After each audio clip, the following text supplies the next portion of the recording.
Ok, vamos a comenzar.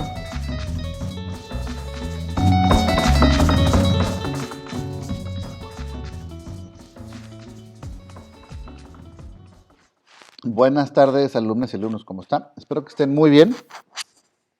Esta es la materia de historia, es la primera que tenemos de clase, así que se pueden ir dando cuenta de cómo me gusta plantear la información para que pues vayan acostumbrándose un poco. A ver, miren, el tema de hoy es uno interesante que tiene que ver con, déjenme, déjenme checar la agenda bien. Clase, voy a Tiene, tener clase. ¿Y ahorita ya? tiene que ver con ideologías del México independiente. Déjenme pasarme para acá, aquí mejor. Ideologías del México independiente.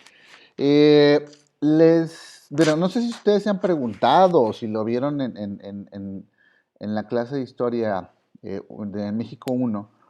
eh, ¿Por qué surge la independencia? ¿Cuál es la razón por la que surge la independencia? ¿Cuál creen que es? O la que ustedes se imaginan, ¿cuál creen que es? Razones. A lo mejor pueden aceptarla, acertarla, se equivocan, no pasa nada. ¿Por qué creen que comienza la independencia? ¿Fue una ocurrencia de alguien? Nada más así de pronto. Sí, Nada más así de pronto dijo, vamos a pelear y darnos en la torre todos. ¿Eh? Pues en cierta manera sí. A ver, miren, hay algo muy interesante en el surgimiento de la independencia, como muchos movimientos independentistas en el mundo. Si bien uno piensa que es porque, como dicen los libros de historia, de repente la gente vivía muy pobre y quería quitarse los problemas que tenía en México, a su alrededor. Ciertamente en México había pobreza, pero había tranquilidad. Digamos que la gente respetaba el espacio en el que estaba, aceptaban su condición de personas y no había como que gran problema. Estaban divididos en castas, cada quien decía, pues yo nací así y así me voy a quedar y no pasa absolutamente nada. Pero tuvo que llegar el germen de algo que no tenía nada que ver con la pobreza y que no tenía nada que ver con afanes de lucha y de hacer guerra nada más así porque sí, como dijo uno de sus compañeros. Tuvo que llegar el germen de los liberales, o sea, aquellas personas que tenían como que la idea de libertad, pero también algo muy importante, tuvo que pegarle a alguien. O sea, en realidad, el inicio, por ejemplo, de la, de la independencia o del surgimiento de la independencia se da mucho porque ciertas personas comienzan a perder privilegios. Y cuando digo que ciertas personas comienzan a perder privilegios, es porque esas personas que pierden los privilegios se dieron cuenta que de repente tenían menos dinero, tenían menos tierras, tenían menos eh, forma de adquirir cosas y de movilizarse. Tan es así que, por ejemplo, uno de los fundadores o de los que comenzó el movimiento de independencia, el cura Hidalgo, que muchos piensan que, bueno, lo pintan como una persona que amaba al pueblo, y obviamente es cierto, amaba al pueblo. Él le gustaba mucho estar en el pueblo, pero también era una persona que poseía riquezas y era terrateniente. Y además de eso tenía recursos, estudiaba, sabía música y en algún momento empezó a sentir que lo que él tenía no era suficiente o le estaban quitando. El pueblo raso, la banda, vivía muy a gusto. Tuvo que venir este movimiento de personas para que de repente dijeran ellos, pues sí, vámonos, ¿no? Y nos levantamos en armas.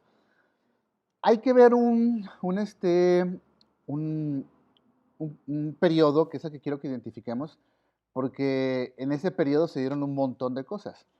Fíjense, dice, la lucha de independencia, déjenme agarrar mi subrayado, aquí estamos. La lucha de independencia, bueno, recuerden que siempre tomo páginas de internet para que sepan que ahí pueden bajar la información, ahí la pueden ver, la página, ustedes, y buscarla. La lucha de independencia de México duró 11 años. En esos 11 años hubo muchos movimientos. Y en cierta manera, la independencia se dio en algunos espacios de lo que en ese tiempo era México, o lo que quedaba de México, y se dio en algunos espacios y perdón, se dio en algunos espacios y en unos con muchísima fuerza. En esos 11 años también hubo muchos grupos y muchos de los llamados héroes que aparecieron, como Hidalgo, como Morelos, y toda esta gente que configura el principio de la lucha de independencia. El inicio fue el 16 de septiembre de 1810 con el llamado cura Miguel Hidalgo a levantarse en armas. Es cierto, el cura Hidalgo se levantó en armas, pero ya tienen como un referente, no porque dijera amo al pueblo y yo quiero que se salve.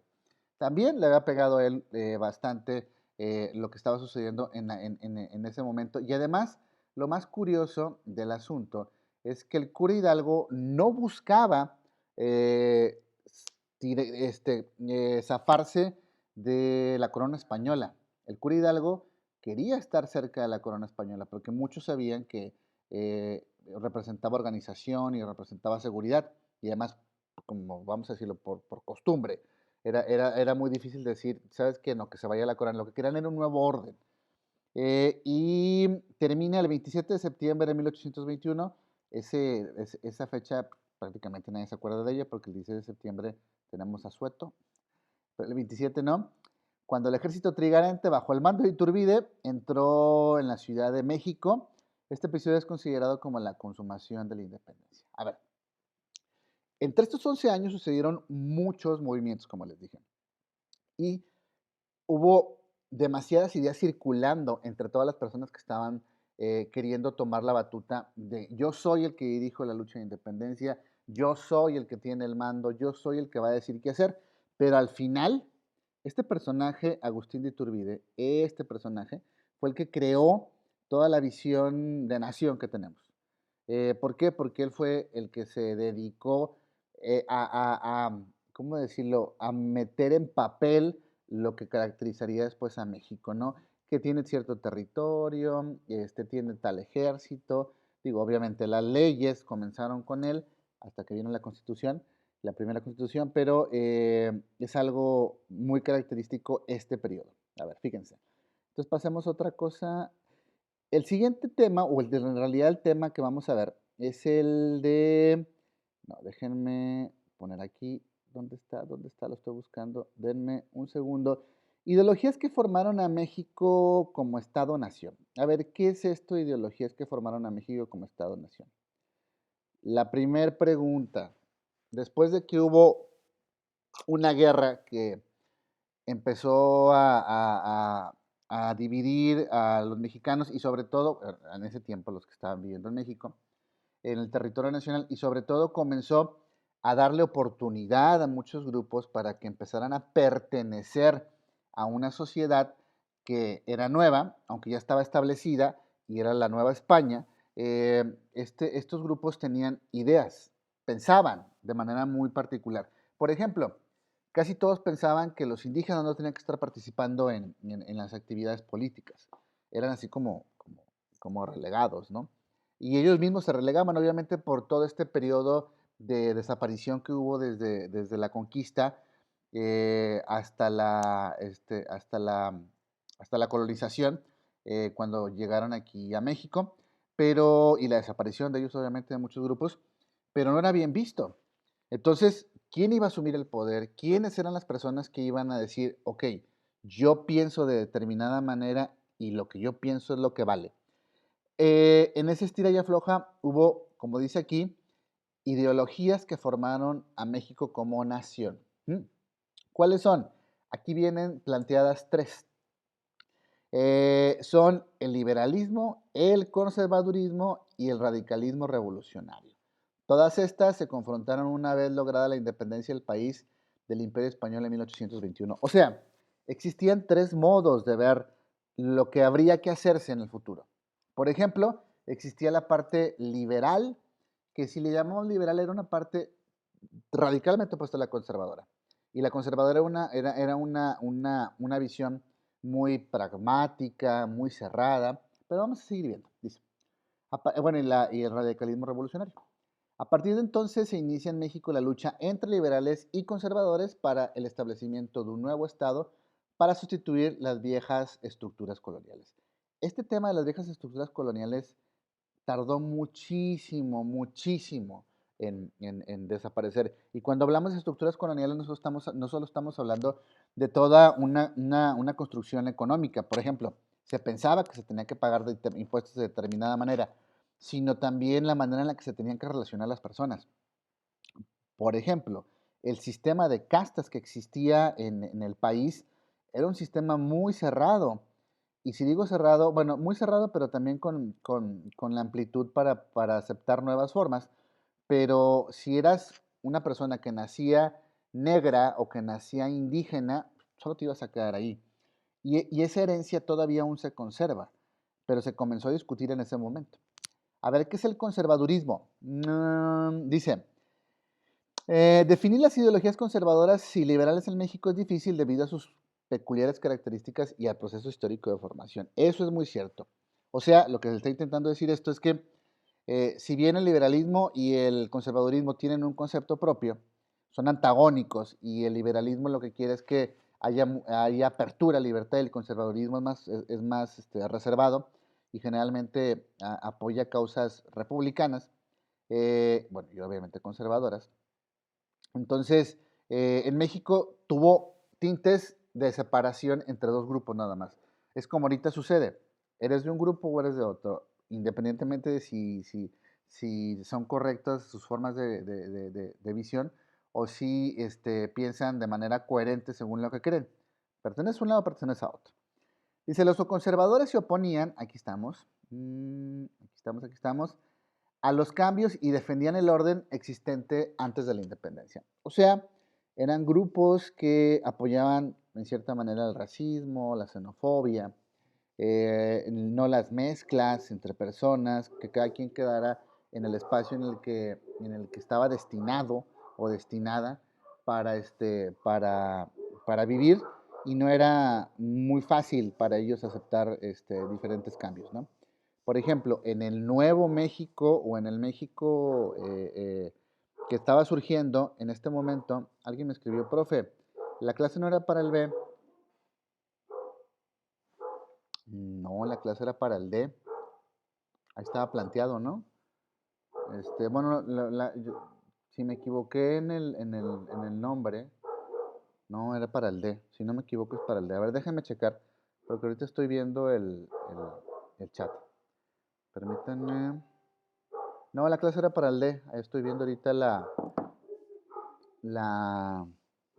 la liga que les envié. Bueno, va, porque supuestamente hasta ahora 5:40 sí es el D. Ok. Entonces, déjenme para acá, para acá. La proclamación de la independencia en México de la Nueva España el 24 de agosto de 1821 y los fracasos, intentos del credo católico y blanco peninsular de restablecer una monarquía absoluta, se aprovechó el ascenso al poder de Agustín Iturbide para lograrlo. O sea, los grupos conservadores eran grupos que estaban muy unidos a la élite económica del poder y religiosa. Y estaban muy interesados en mantener esa estructura que todavía existía de México y de la Nueva España. A ver, denme un... Perdón, es que pensé que estaban tocando, pero no están ladrando las perras, una disculpa. Bueno, Iturbide era un gran ejemplo de esa visión conservadora porque pertenecía a una élite y fue el consumador de la independencia. Pertenecía a una élite y a un grupo que era de dinero, ¿no?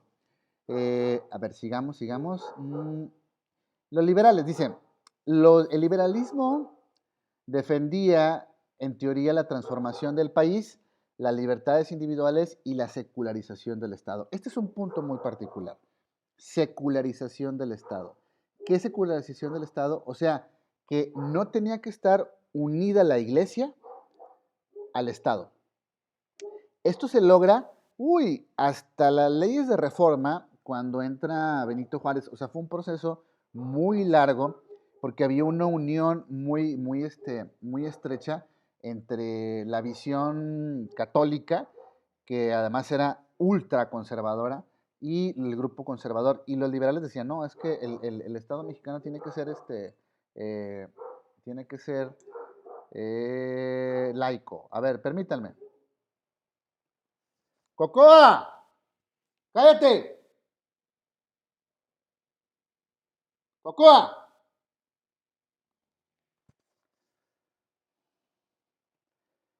Ya, una disculpa, pero es que tengo rondando un perro por aquí por la casa y no puedo hacer nada. Y andan mis perras vueltas locas. Bueno, pero el liberalismo se caracterizaba por eso, por la separación del Estado. Ahora, del producto de la insistencia de los liberales, es que ahora, por ejemplo, nuestra Constitución tiene esta visión laica. Se supone que el Estado no puede estar emparentado ni relacionado con las causas y las justas religiosas de ningún tipo, ni las de Chuyito, ni las de los demás que existen, de esas cosas que existen pululando en la visión religiosa en el mundo. Se supone que no se tiene que hacer. Es producto de esto. Dice, para la corriente ideológica liberal mexicana también era importante que las libertades individuales se manifestaran en todos los ámbitos, en el pensamiento, de prensa, asociación, economía, entre otros, y en la igualdad de los ciudadanos ante el Estado. Este punto es medular para los liberales y es contrario a lo que existía con los conservadores. Los conservadores lo que intentaban era controlar los espacios. Y además de controlar los espacios, perdón, se escucha mucho ladrido. Además de controlar los espacios, no les interesaba tanto el tema de las libertades y las garantías. Ahora, obviamente los liberales las promovían, pero las promovían con ciertos grupos. Por ejemplo, no pensaban los liberales que los indígenas, todos los indígenas eh, deberían de tener libertades, por ejemplo, políticas. Entonces, hay una mezcla muy extraña, ¿sí? Dice, sin embargo, aquí estamos, no fue posible dejar atrás la enraizada cultura colonial de los privilegios, lo que les decía, la división social en clases, ni la cultura de súbditos en lugar de ciudadanos, el subdesarrollo económico y la corrupción, entre otros elementos. En cierta manera, el surgimiento de la lucha entre liberales y conservadores terminó en lo mismo, en una expresión de conservar privilegios y en algunas cosas ceder libertades que a lo mejor en ese momento no existían. Por ejemplo, las libertades políticas. Pero pónganse a pensar, no existía una visión, por ejemplo, feminista dentro de estos movimientos. Tuvo que llegar la revolución.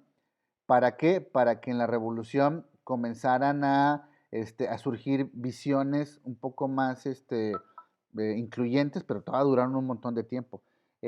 Digo, aquí en la parte de la independencia, pues tienen a la famosa Leona Vicario, la corregidora. Y luego viene el radicalismo revolucionario. Fíjense que ustedes no han escuchado, no sé si han escuchado hablar de Santana, pero a veces a Santana... Liz, ¿puedes silenciar tu micrófono? Gracias, gracias. No sé si han escuchado de Santana, pero Santana se lo tiene como un personaje aborrecible. ¿Por qué? Porque se tiene la idea de que Santana vendió al país y se dio una parte a Estados Unidos. Es cierto, se dio una parte a Estados Unidos. La mesa, si no me equivoco, la parte de la mesa, la parte de arribita, y además otras cosas, pero Santana fue uno de los estrategas más interesantes de esos momentos para defender la identidad nacional. Si bien también decían que estaba loco, si ustedes llegan a ir a Tlalpan, a Tlalpan, exactamente a Tlalpan, al Distrito Federal, a la delegación Tlalpan, van a ver la hacienda de Santana, que era inmensa, y dentro pues, hay un montón de cosas ahí históricas y hablan mucho de los logros de él, ¿no? Y también de las locuras que tenía. Por ejemplo, le ponía impuestos a todos, a todas las cosas. Como tenía muchas guerras, le ponía impuestos a todo, a las ventanas, a los perros, a los gatos, a todo lo que se dejara. Le ponía impuestos, obviamente, ¿para qué? Para obtener dinero y financiar lo que quería, que era pues, sacar adelante el país, ¿no? Eso no es justificación. Dice, luego de la expulsión de 1855 de Antonio López de Santana de la presidencia de la República, se produjeron 48 cambios de gobierno. Fíjense, en México, 2 por año en promedio a lo largo de casi medio siglo.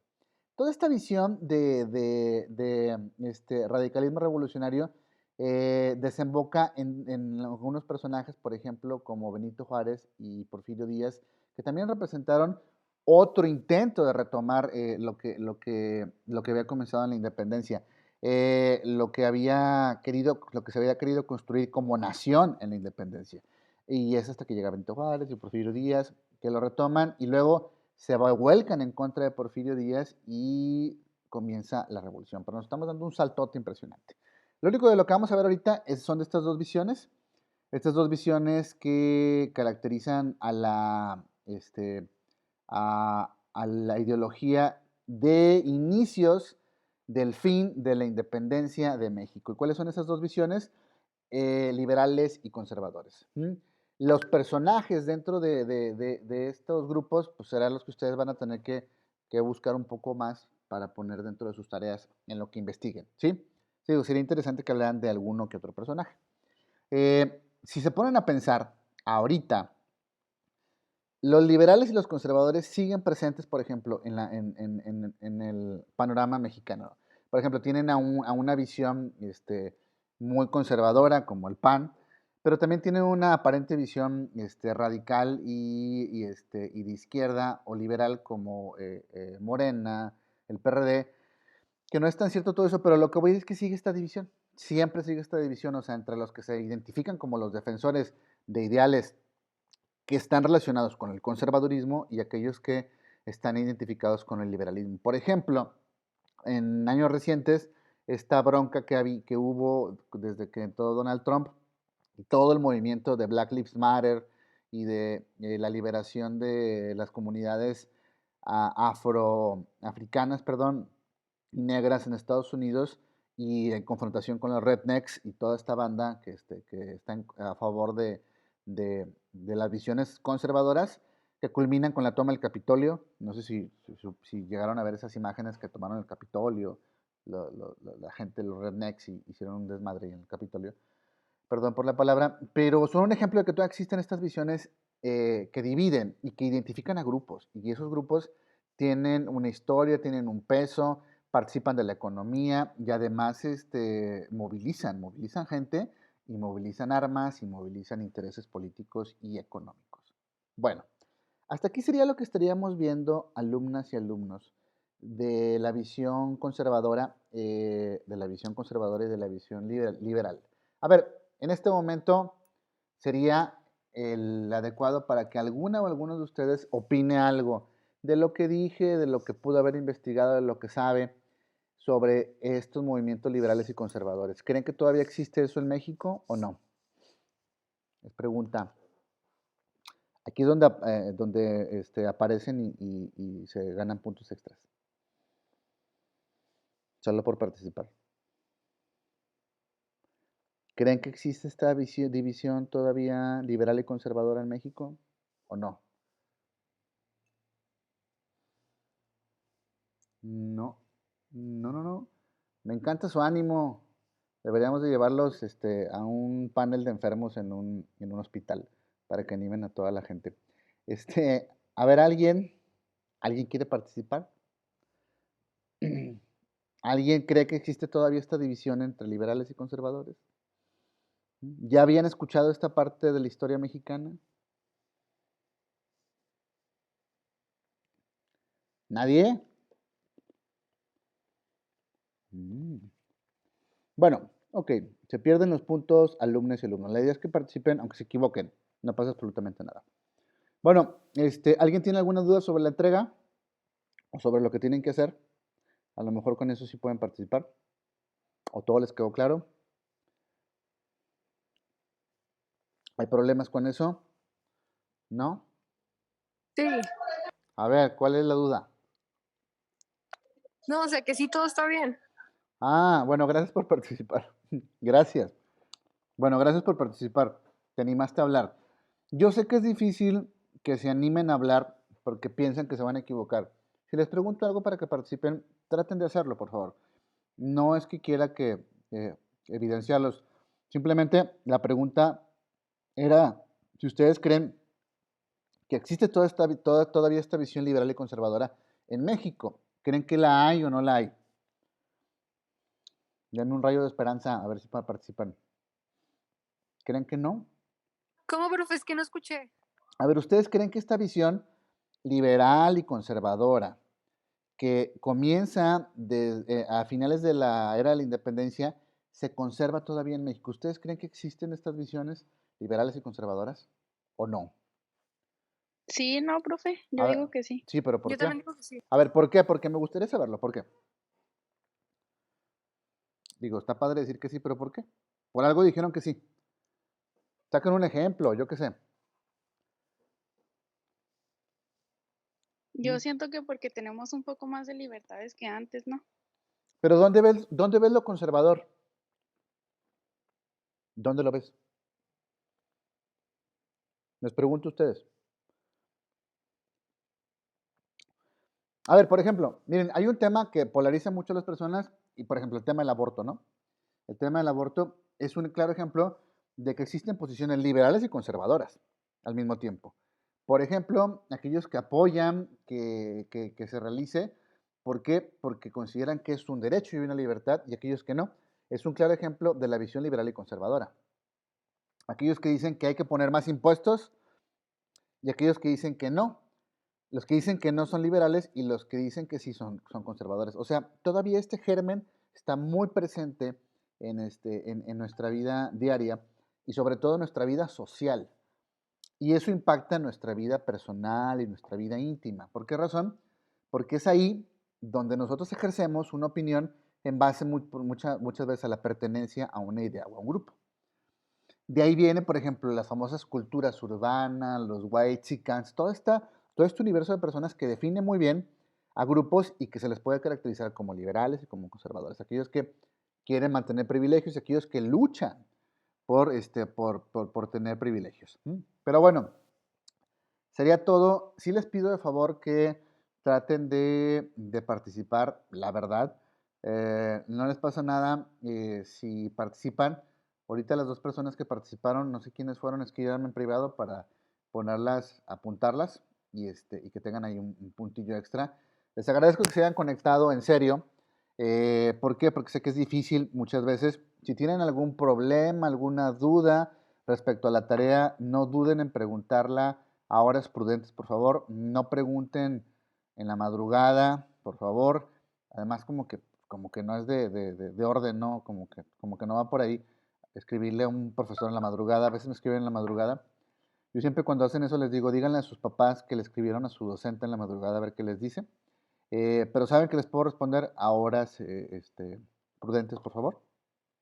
Y pues de ahí en más, no creo que haya ningún comentario de mi parte.